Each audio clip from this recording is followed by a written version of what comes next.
You know what? I cannot wait for this 31st of August.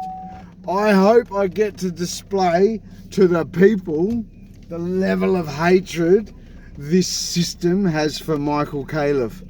No, not for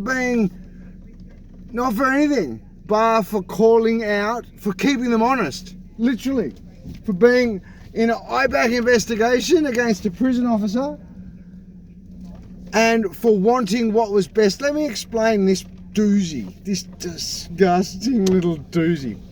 So when I was first bought, it came out, the IBAC and all this type of nonsense, their first effort at getting at me through the Melbourne Drug Court, at that stage it was under Fitzgerald and Parsons.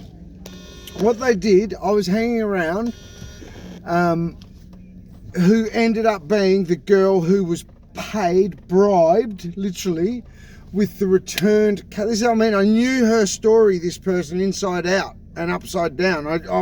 I could tell when I knew this person that well. I could tell, just as a friend, just as a drug using associate, but knew her that well. I could tell when she was speaking on camera and off camera.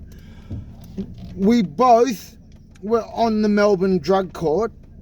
She ended up going on the run, I kid you not. She ended up going on the run interstate, but when she came back, because she helped the system get at me, not because I was some big gangster or anything, literally to get at me, to ridicule me, to try and put me on show for daring to question their integrity, for daring to be in an IBAC investigation against one of their own. And then when they tried to ridicule me through the weaponized misuse of surveillance equipment, I told them to go and F themselves in no uncertain terms.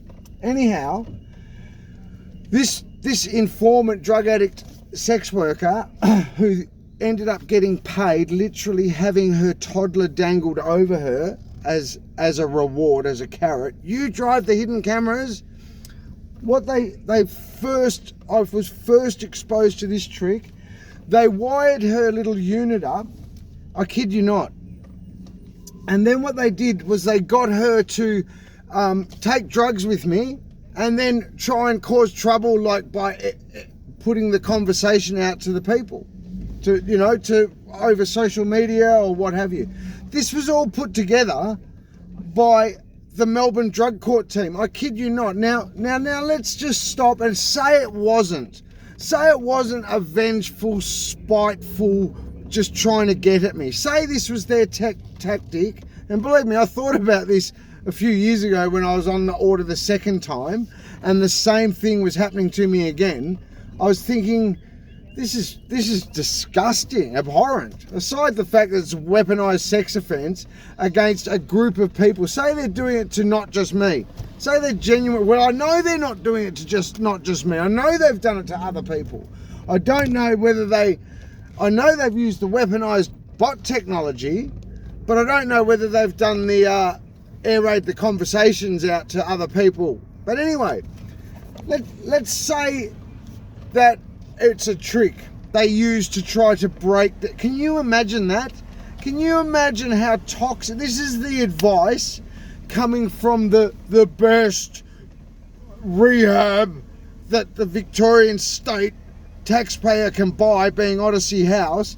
They're giving the drug court the advice, right, this is what we're going to do. What we'll do is we'll ridicule them by using hidden cameras, sex offending them, and then putting their conversations out to the public, and then that way people, their drug associates won't want to hang around them anymore, and it'll cause them trouble. And when I actually put it on my counsellor from Odyssey House, I kid you not, she goes, well, we're going to show you there's a downside to using drugs. I swear to God. Are you listening to yourself? That's the advice. This is why I am how I am. Because this is the moronic advice, the criminal. This is the criminal, creepy advice that is being given to people in positions to actually do something, to make changes, to try and better people, and we're not doing well. Remember that. We are doing disgustingly poorly in all things law and order, drugs, drug treatment, overdoses, the whole lot.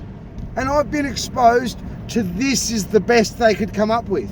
The best the Melbourne bureaucracy could come up with an absolute tax sponge of a rehab.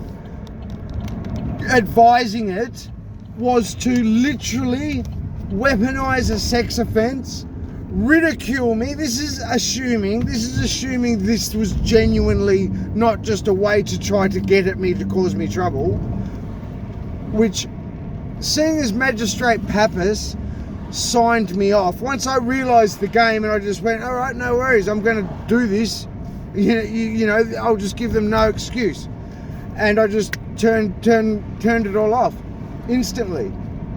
And that got then signed off by the most bitter Magistrate Pappas, who couldn't help herself with the most snide, disgusting remark where she goes, you came to us with a reputation.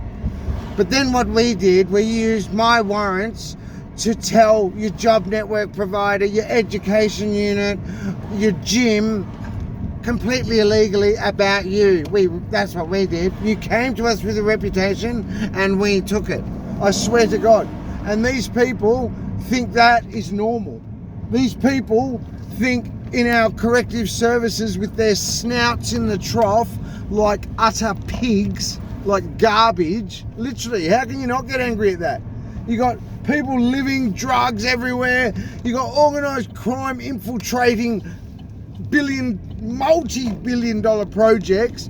You've got crime through the roof. You've got literally people of good, just decent people. And my pharmacist, decent people living in fear of getting run through by a bunch of machete. Like, my point is, they are doing abhorrently bad.